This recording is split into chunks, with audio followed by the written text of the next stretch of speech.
Hey guys, just doing a quick size comparison of the LG G8.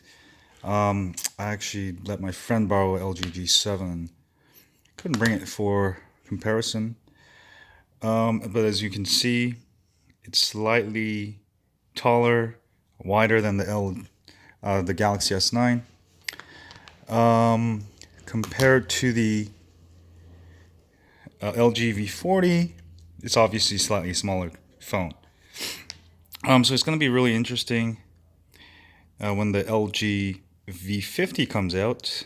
Obviously, if you want a front-facing camera, this year there's not going to be a wide angle, but there is still a there's still a back wide angle camera. So portrait mode is supposed to have that improved along with the Z camera. Let me go and try it.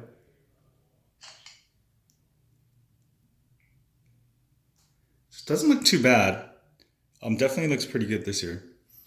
I will do a further testing when we have a review unit. But for right now, edges look good.